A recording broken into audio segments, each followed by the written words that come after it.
Hello everyone, welcome to Options with Doug, streaming live daily on Bookmap Discord and the Bookmap YouTube channel at 1:30 p.m. Eastern Time. Before I get started, I need to go through the disclosures. General disclosure: all Bookmap Ltd materials, information, and presentations are for educational purposes only and should not be considered specific investment advice nor recommendations. Risk disclosure: trading futures, equities, and options involves substantial risk of loss and is not suitable for all investors.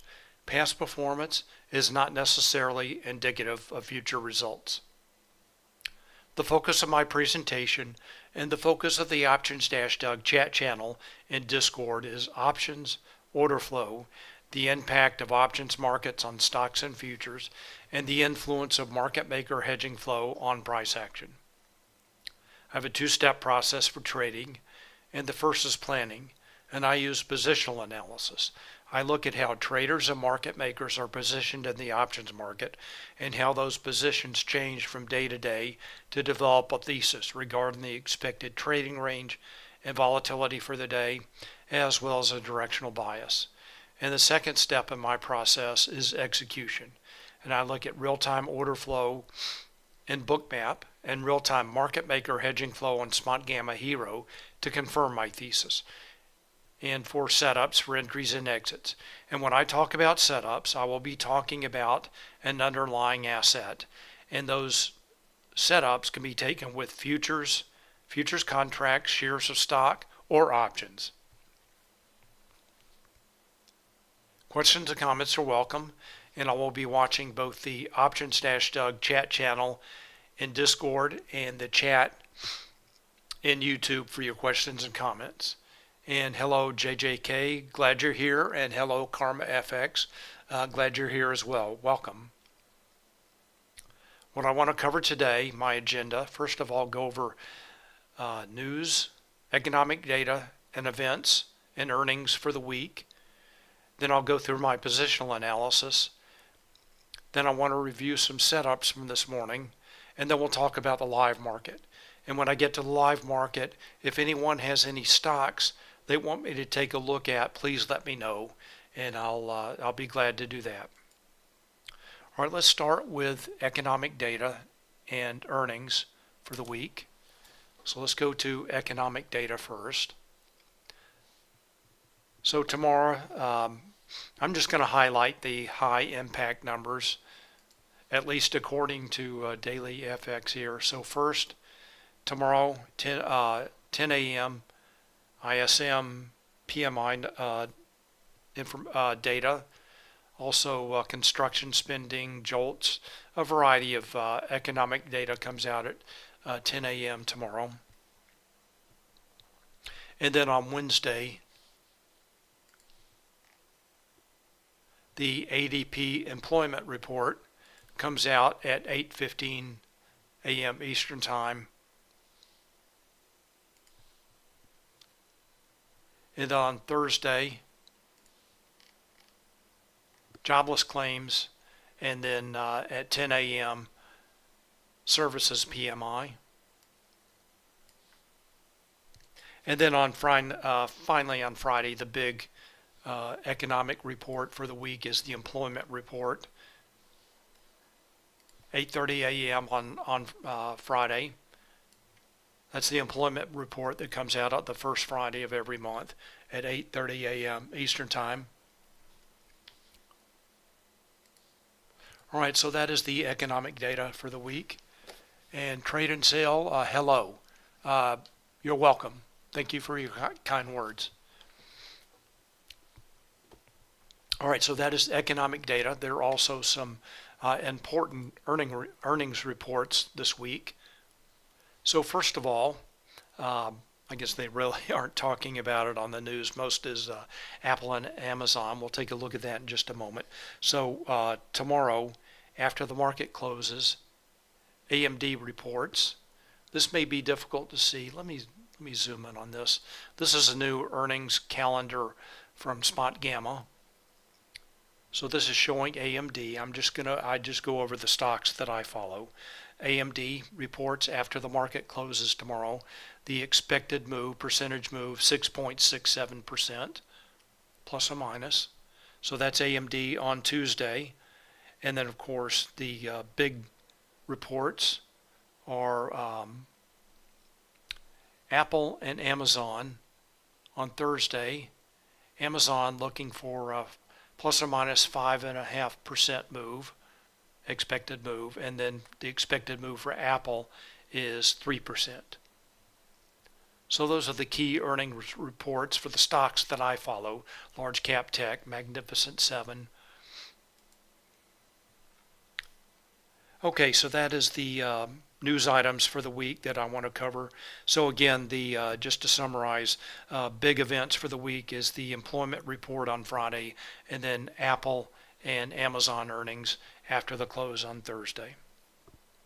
All right, let's take a look at some charts. I'll go through my positional analysis. This is the S&P 500 futures, ES futures.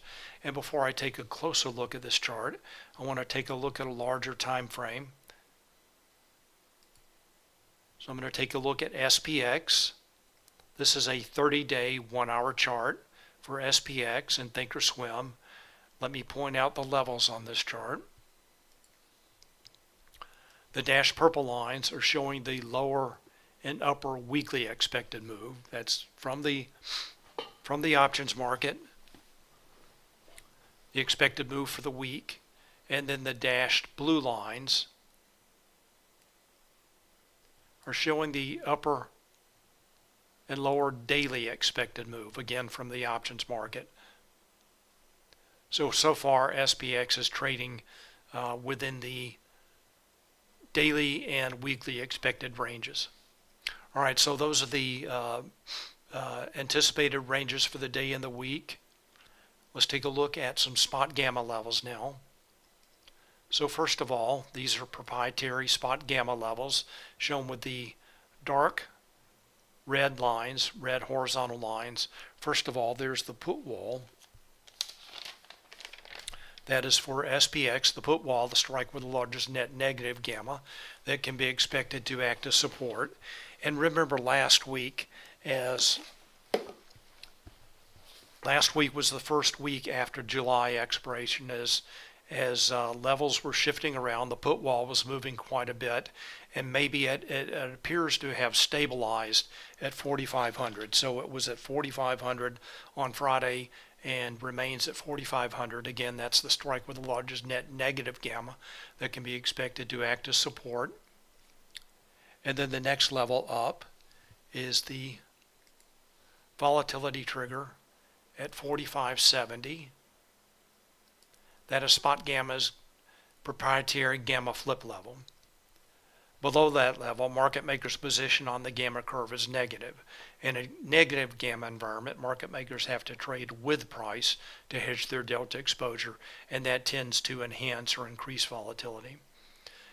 And then on the other hand, like SPX is trading now above that level, market makers' position on the gamma curve is positive. In a positive gamma environment, market makers have to trade against price to hedge their delta exposure, and that tends to subdue or decrease volatility, leading to more range days, lower volatility, lower trading range. And then finally, the next key level up is 4,600. And that is the absolute gamma strike, the strike with largest absolute gamma, as well as the call wall. And the call wall is strike with the largest net positive gamma, and that can be expected to act as resistance.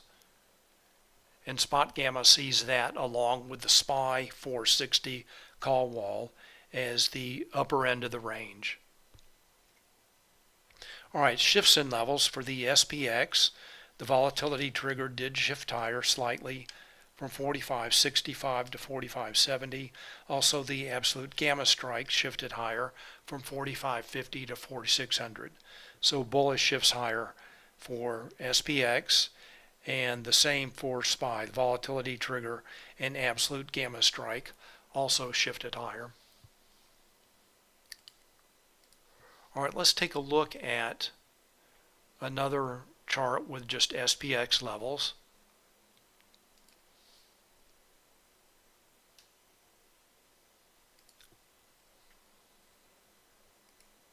This is SPX in a 1 day, 1 minute chart.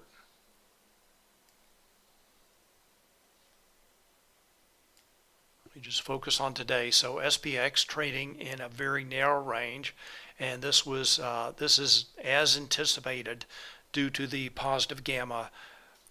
SPX trading above the volatility trigger shown here at 45.70, and it's above the lower daily expected move and below the upper daily expected move. And then here's the 4600 call wall, which is the potential ceiling for any move higher. All right, let's go take a look at Bookmap now. So those are the SPX levels.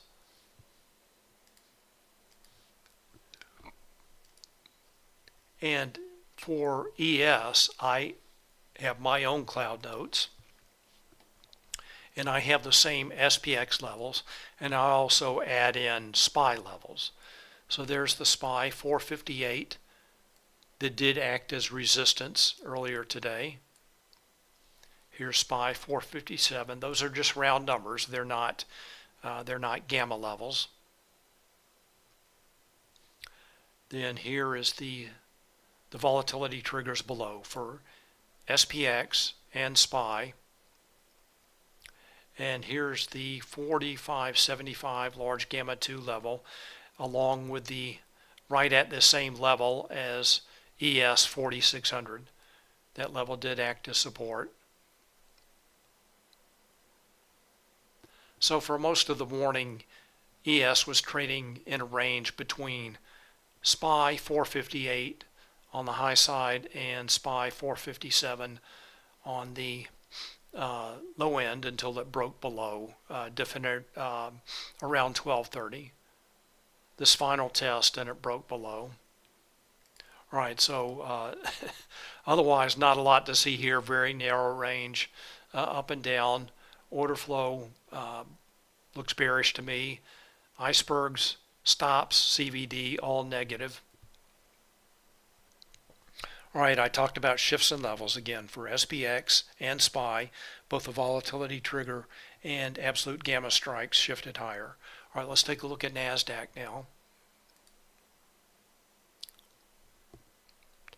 And for Nasdaq, I'm not going to look at the QQ chart.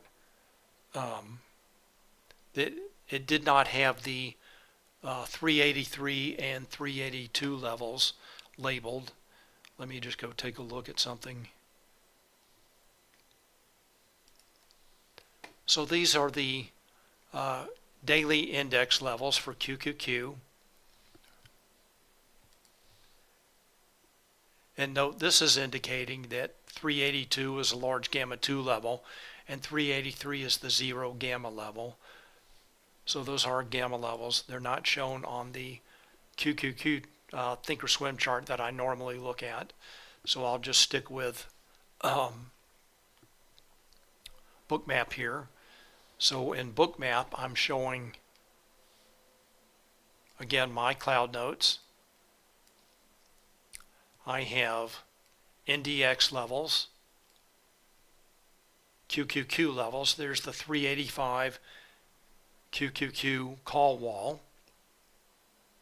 Then I also have NQ round numbers, the zeros and the 50s. And then the other QQQ levels. And I'm going to talk more about this setup when we get to setups.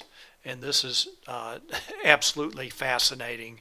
This setup right here was identical to last Thursday. This is a setup that I posted on in Discord and on Twitter. Same levels, just identical setup. So these are the levels in play for today. Again, a very narrow range for the Nasdaq. Trading up and down around the 15,850 level. And you can see the session volume profile that the That's the point of control. Volume concentrated at that 15,850 level. All right, JJK asked, what ratio do I use between SPY and ES? Is it adjusted daily? And yes, it is. Let me see if I have that on.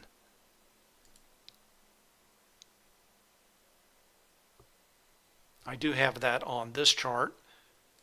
This is just a little script in Thinkorswim that displays this badge that calculates that ratio in real time. And right now, when I put the SPY levels on my ES chart, I use 10.0817. Then I also have the ES minus SPX level, and I'm using 25 today. So it's around 25. These numbers change a little bit during the day, and they do change from day to day. They generally get lower as the options futures contract rollover approaches, and then they'll widen out again and narrow down. So this will ES minus SPX will narrow down towards 0 as the next rollover, the September contract approaches.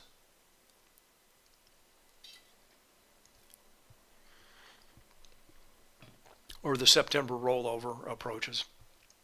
And then the same for the ES to SPY ratio, that will tend toward 10. It will never get there.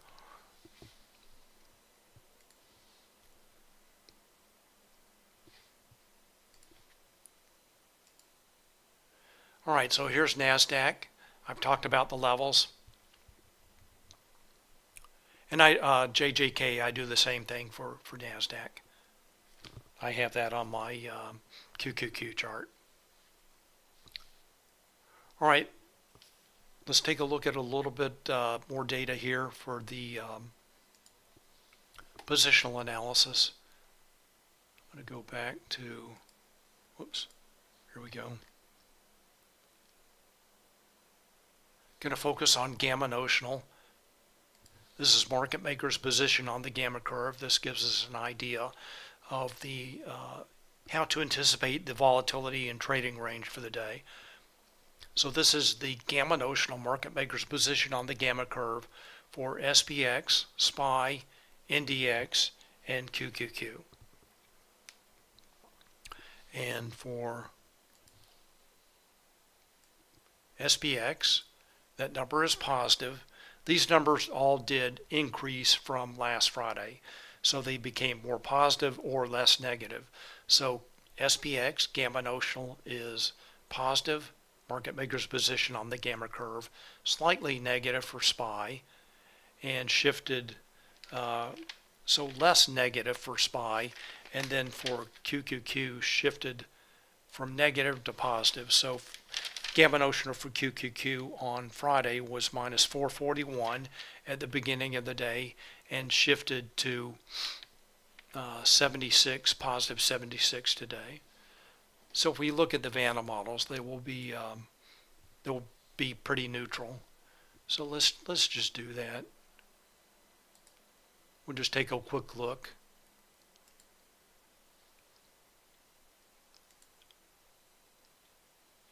Just to illustrate what I was talking about, let's take a look at QQQ.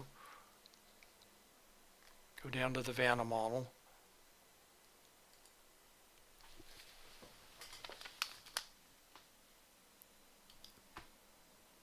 So right now, QQQ is trading just over 383.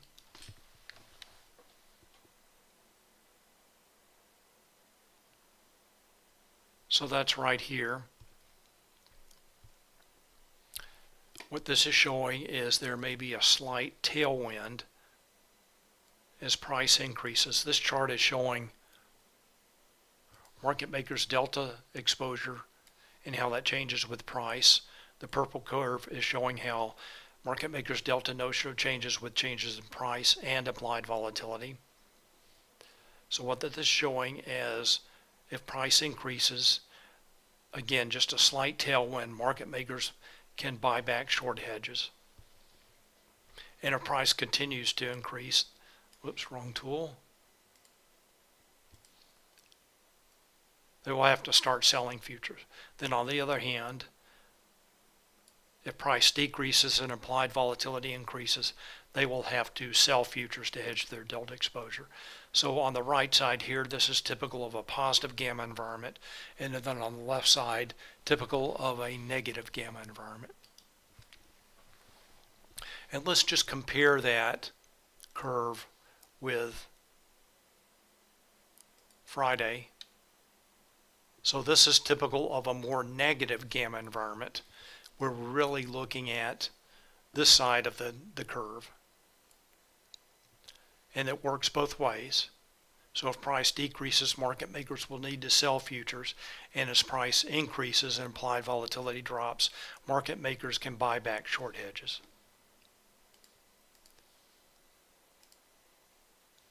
All right, so that is going back today. So a curve typical of a more positive gamma environment. All right, so based on this, my thesis for the day, I forgot to mention shifts in levels. There were none for NDX, and then for QQQ, the volatility trigger and absolute gamma strike shifted higher, just like SPY and SPX.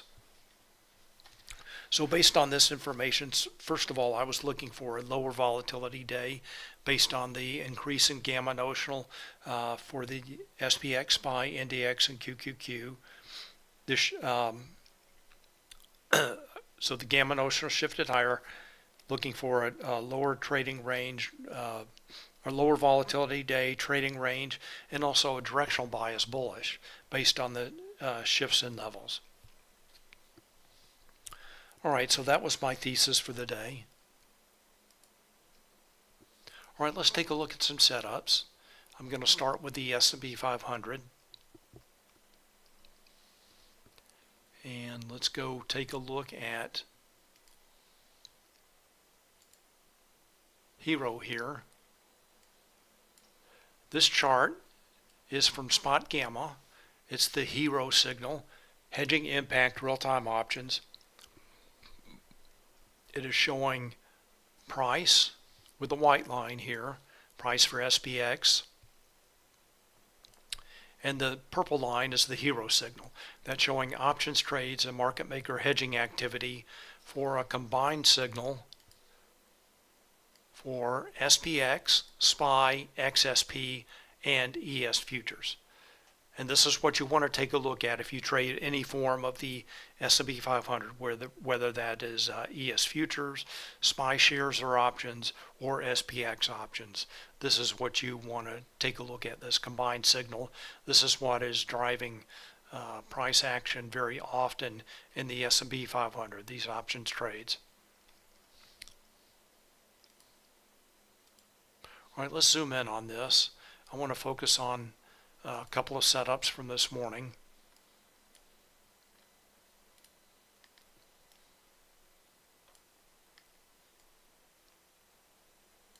So when this Hero signal is moving down, that indicates that traders are taking negative delta positions. And they could be, most likely today, they're buying calls and buying puts. We'll take a look in just a minute. But at certain points, the call buyers or the put buyers become more aggressive. And here I like to look for these divergences. So this shows the Hero signal right around 9:45 starts to drop. Price makes just a slightly, pretty much an equal high, slightly lower, and then follows the Hero signal. And that's at around 9:45 to 9:50. So we'll take a look at that. And then here's a divergence long. As price drops, traders start taking positive delta positions, and that line increases, setting up a divergence long. So we have a divergence short, and quickly, just about 10 minutes later, a divergence long. So let's go take a look at that in Bookmap. We'll zoom in.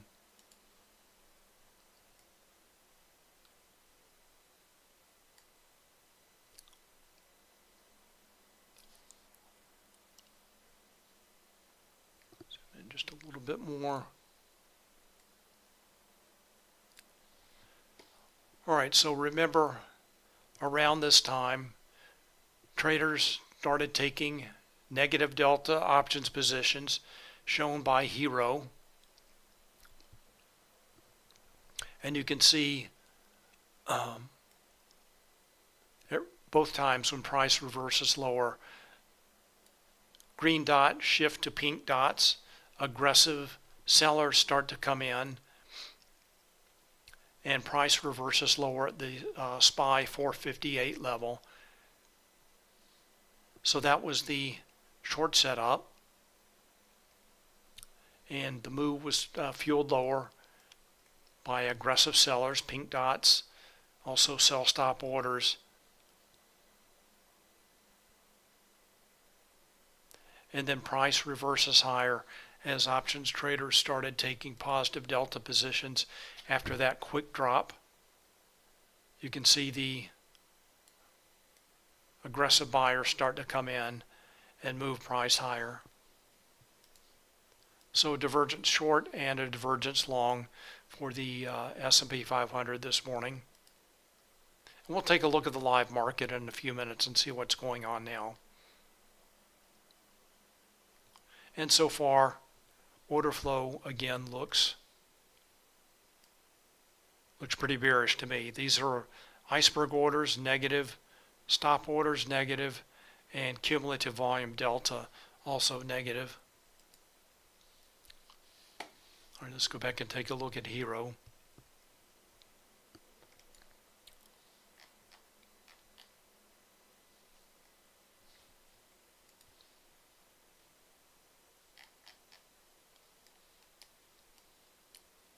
All right, so Hero for the day, this notional value is positive.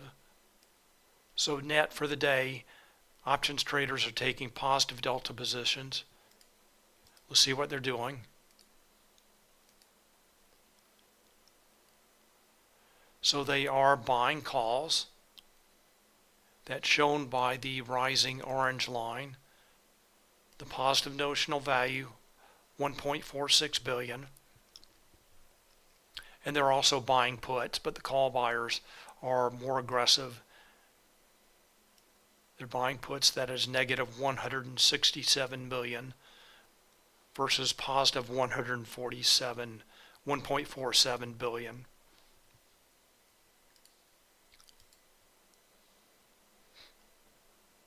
All right, so there are, I guess, a variety of players involved, dynamics. We know that net options traders are taking positive delta positions, but larger traders are selling with iceberg orders. Sell stop orders are negative, and aggressive sellers are also trying to drive the S&P 500 lower. Again, what I pointed out on the subchart here, icebergs negative, stops negative, cumulative volume delta all negative, shown by these following lines. All right, so that's the S&P 500. Let's take a look at Nasdaq.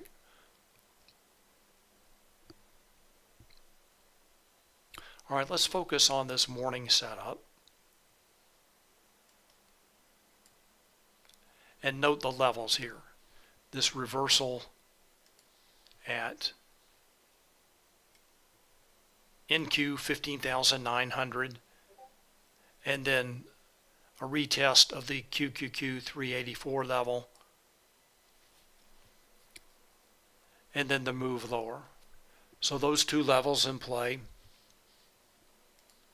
All right, let's take a look at the setup from last Thursday that I posted. So first of all, again, this is from last Thursday, July 27th. Note the Hero divergence,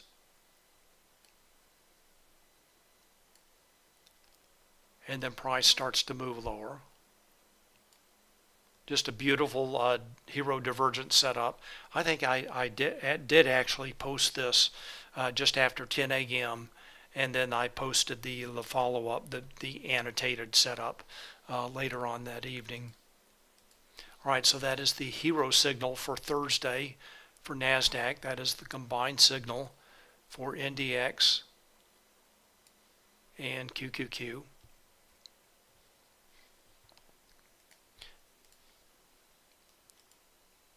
And so keeping that in mind, now here's the chart of Nasdaq from last Thursday, 15,900 and 384. The exact same levels, almost the exact same setup. Price reverses lower at 15,900 and goes back, moves below 384, goes back, checks, makes a lower high and reverses lower as order flow is bearish and options traders were taking negative delta positions. All right, so let's go take a look at today now. So today we know the same levels are in play. We'll zoom in on this just a bit.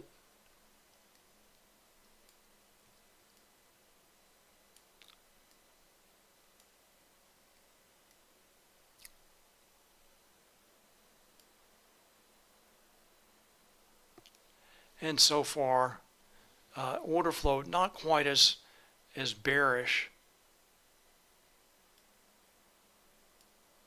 as it was on Thursday, but iceberg stops, CVD, all negative, and generally trending lower. All right, let's go take a look at Hero.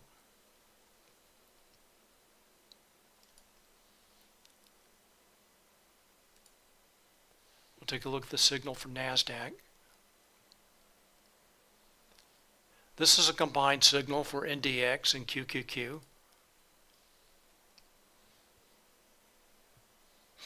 And note that it is definitely bearish. The number's negative. Notion of value negative. We'll zoom in on the morning setup on this reversal that I was talking about. So not quite the clear divergence from last Thursday, but still hero signal moving lower as price moves up to that NQ 15,900 level and then moves lower.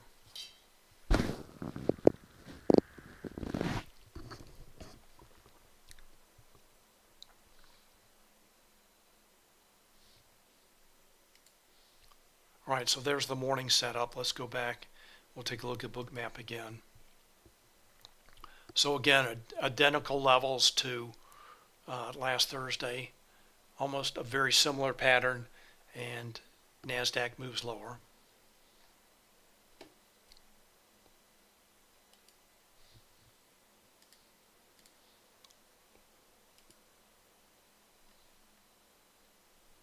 All right, let's take a look at some stocks. And let's go. And Nanny02 asked, can I take a look at Roku? Yeah, I'll do that in just a minute. Let me get through these stocks. And then we'll take a look at Roku.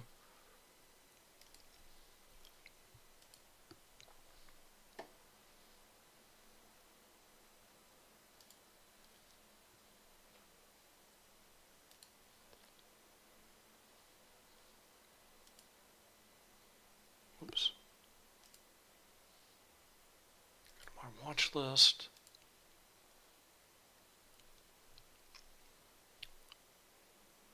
And let's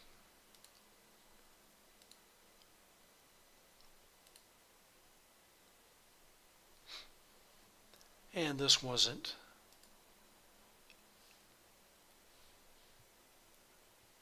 much of a setup, but it was a divergence long. So note that, oops, wrong tool. So hero moves up, price moves up, price drops, and then there's this divergence long. Hero starts to rise, price drops down, then follows higher. There it's a little bit more clear. Divergence long. Let's go take a look at Bookmap.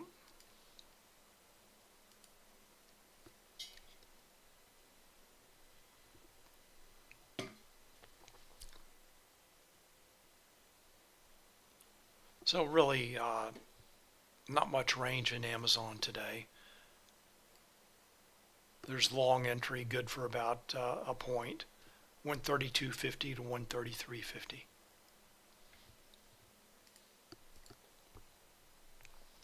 All right, the next is Microsoft.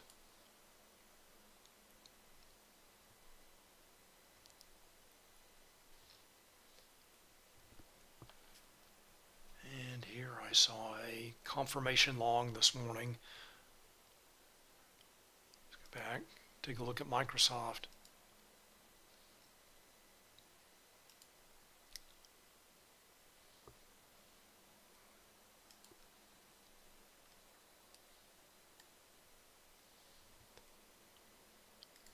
So this is what I was looking at this morning. And I'm looking at this, I like to be on the side that, that market makers are. So if traders are buying calls, market makers sell the calls, and they have to buy stock to hedge their delta exposure. So if I'm looking for a long entry, I'm looking for that situation. I want to be on the same side as the market makers. And on the other hand, if traders are buying puts, market makers are selling puts, and they have to sell stock to hedge their delta exposure. So if I'm looking for a short, I want to look for, again, I want to be on the side of market makers. So that's why I'm looking at this. And for stocks, it's pretty simple. All right, the next, NVIDIA. And pretty choppy day here in NVIDIA. Strong correlation between hedging flow and price action. And just around 10 a.m. there was a good confirmation long. Traders take positive delta positions, and at the same time price moves higher.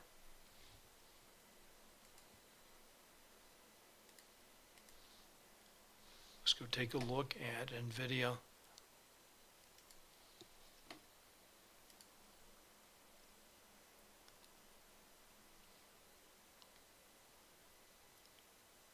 Pretty choppy day in NVIDIA. But here's the long setup.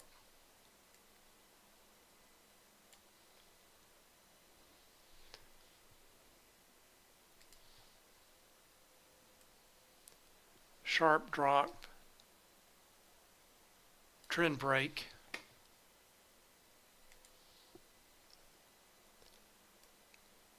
and aggressive buyers start to come in. Let me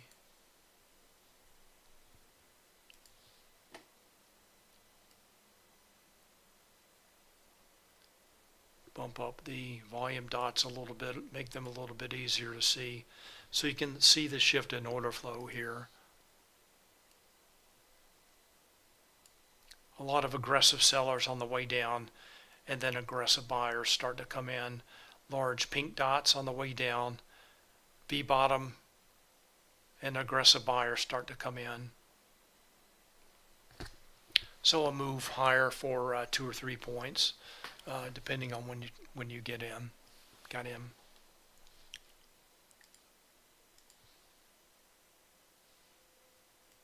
All right, so that's NVIDIA. Otherwise, a pretty choppy day for NVIDIA. Not a lot of conviction. Let's go back and take a look at Bookmap. So far for the day, notion of value is positive, 60 million. Let's see what they're doing. Both the numbers are positive. They are buying calls and selling puts. Numbers pretty small, I think, for NVIDIA. And Spotgamma actually had a note in the AM Founders note this morning about the declining call volume for equities. So kind of interesting. That could put a damper on a rally as traders, call buyers step away. All right, so that's NVIDIA, and then Tesla.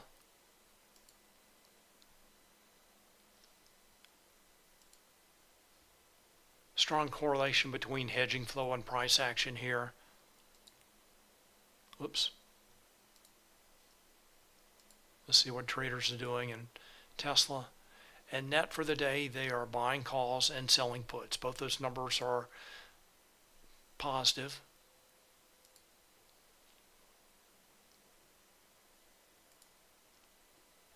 And Hero is rising.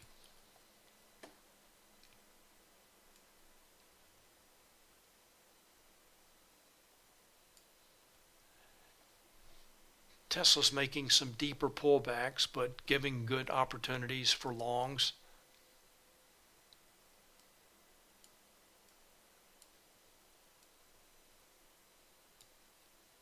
Up until about 1240. Note that the Hero line, oops, wrong tool.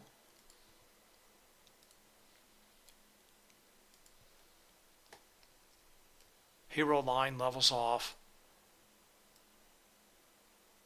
And so does price, as options traders take their foot off the gas, stop buying calls, stop selling puts, price consolidates. Well, let's go take a look at Bookmap now. Go to Tesla.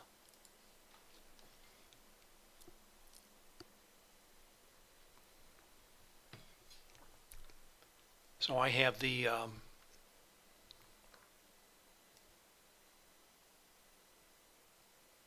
trend break shown in the morning here. Price reverses higher as traders start taking positive delta positions and these deep pullbacks to this trend line for several long entries.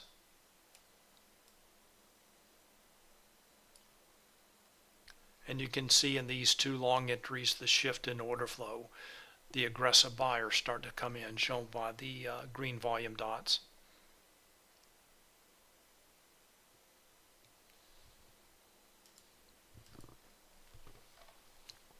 All right, Nanny02 wants to take a look at Roku. We can do that. So let's go back to Hero. Now I don't have Roku in Bookmap, so we'll just have to look at it in Hero here.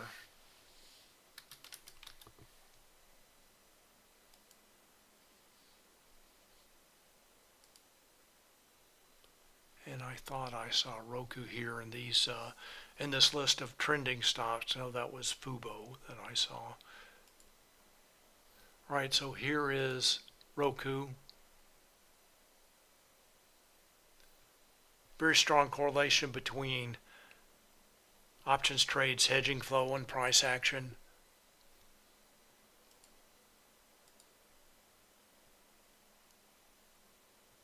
Total signal gives more clarity.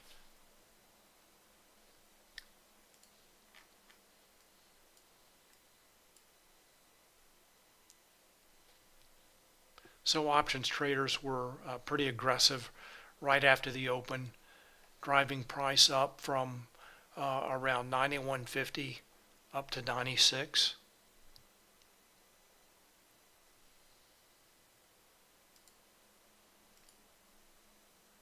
So traders were buying calls and selling puts.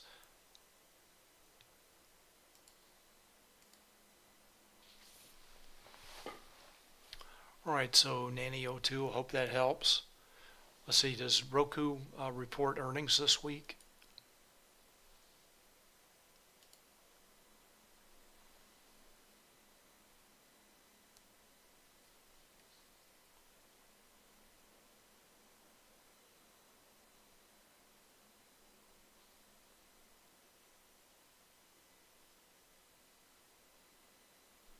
No, I don't see it here. I'm not sure when Roku reports earnings. Well, let's take a look at the live market now.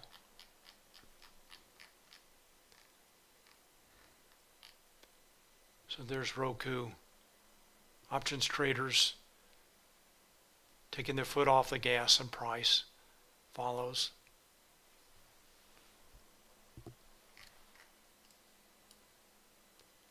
And it looks like the S&P 500 continues to chop. Notional value is positive.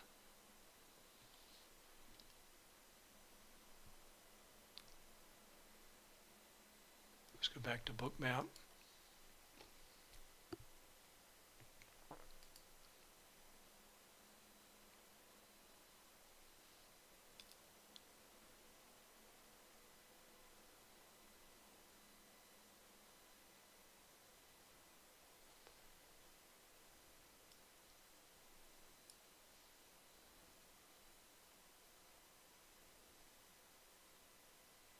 Not much to see here.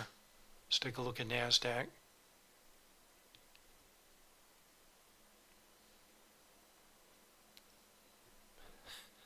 Again, not much to see here. This is why I like to look at stocks like Nvidia and Tesla. The larger stocks with very active options markets tend to move around a little bit more.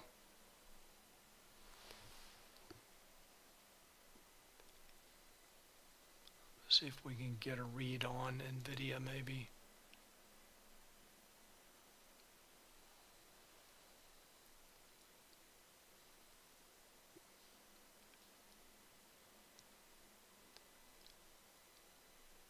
All right, so Nvidia is trading right around the point of control for the day, just below VWAP. Point of control shown by that blue purple line, VWAP shown by the light blue line, and point of control for stocks typically will remain at the opening print until the closing print.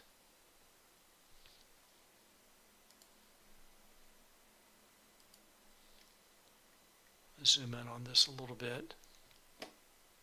Tone down the volume dots. We'll see what options traders are doing. See if we can get any clarity. Let's go to Nvidia.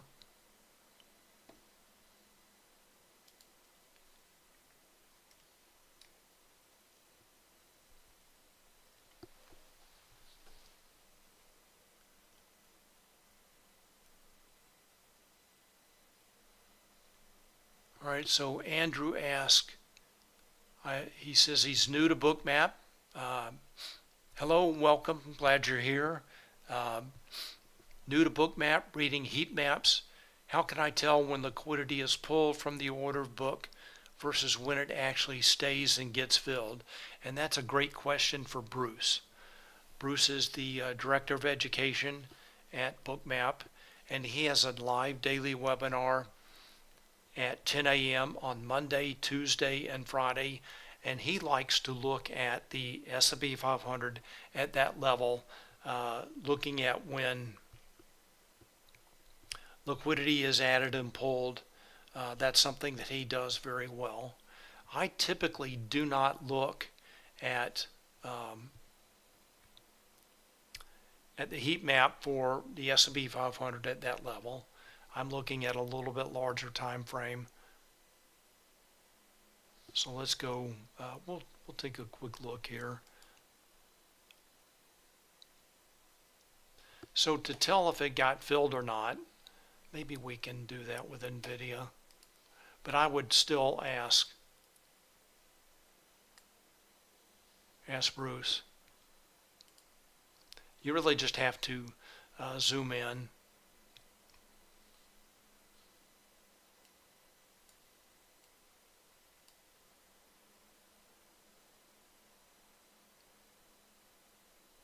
All right, to me, so the heat map here is showing these were limit buy orders at 465.50 in the order book, and from looking at this, so this large pink volume dot meets up with those limit buy orders. That looks like that was filled to me. So it did not look like that was pulled. So here you can see this is not the same thing. Here's where these orders were pulled. So this is kind of a flip in the order book, and you can tell here this at the 465 level these levels were not filled. So that's called absorption at that level. So aggressive buyers start to come in right ahead of that 465 level, right above that 465 level. And if you zoom in, you can see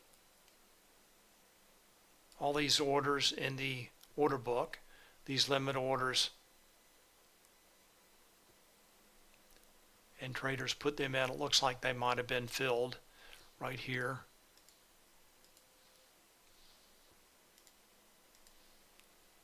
We can zoom in on this just a little bit.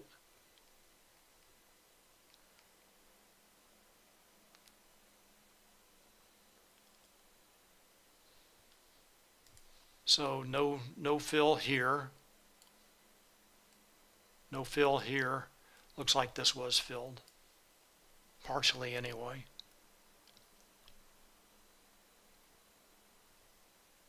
All right, so you have to zoom in pretty tight to see that, but that is helpful information. This is, if you're looking at this level, seeing these orders come in the order book, really traders chasing price higher. Finally they get filled about $1 higher than their original orders here, chasing price higher with limit orders. They finally get filled right around 466.15.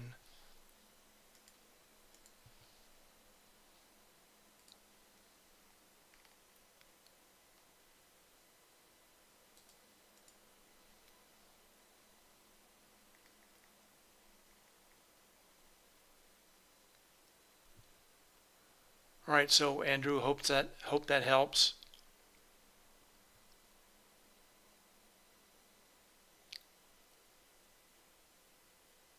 All right, so we were looking at price right around the point of control in VWAP, so it looks like VWAP was somewhat support until about 2 p.m. and now is resistance.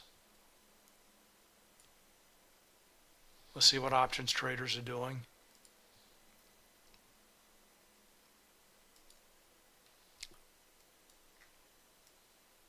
And note that Hero is sloping down here. So traders are starting to take negative delta positions, and price finds resistance at VWAP. So traders must be options traders seeing the resistance at VWAP and taking negative delta positions.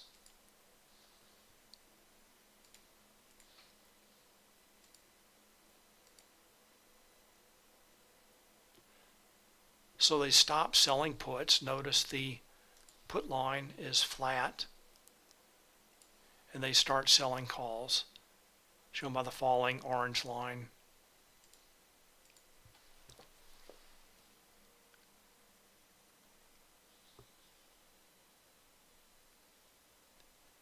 And mobile nerd games.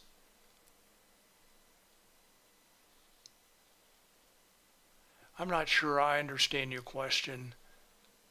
For these indicators, direct access to the market necessary, or people just see the orders in their broker. All right, so let's go back to Bookmap.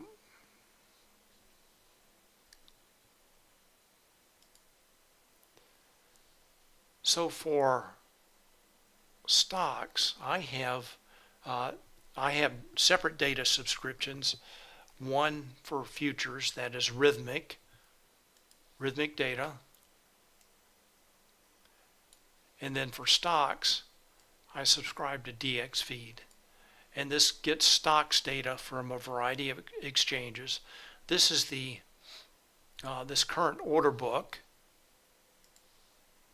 is the actual current limit orders in the order book. And anyone who has full depth of market data can see this information. So DXFeed does provide full depth of market for stocks. Rhythmic does provide full depth of market for futures. So I can zoom way out. And many brokers platforms aren't going to show you this data, but I can see, as far as I want to scroll out, I can see this orders in the order book. Full depth of market, that's what DXFeed provides. Let's zoom back in here. Then what the heat map is showing is a history of those orders in the order book.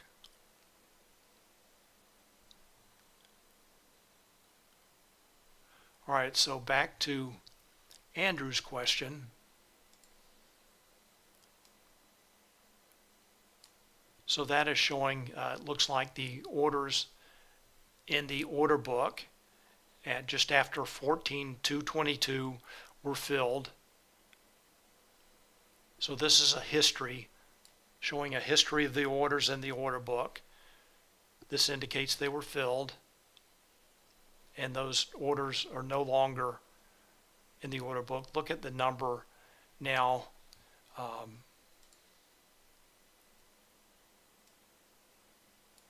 It's going up a little bit now, so there's some shading coming in. Let me get the right tool. So when I was looking at this just a moment ago, that number was, all right, so now that number is getting smaller, the shading is gone. I'm looking at the orders at 467, sorry.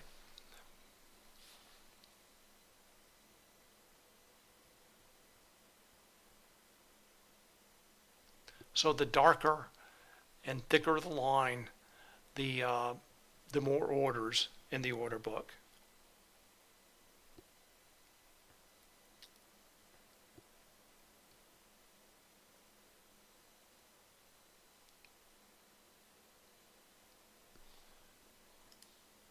We'll zoom in on this just a little bit more. Here we can see a little bit more the orders coming in.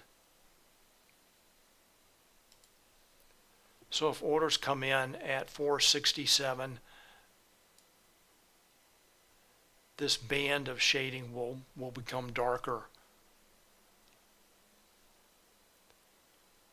So traders are entering and pulling orders all the time. So these numbers are going to change.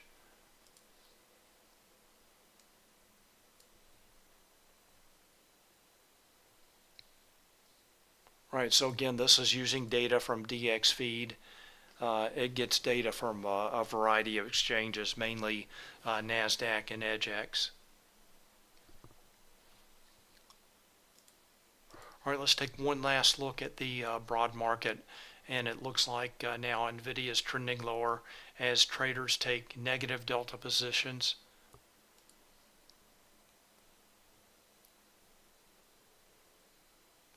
He is still chopping in a range, but generally trending lower.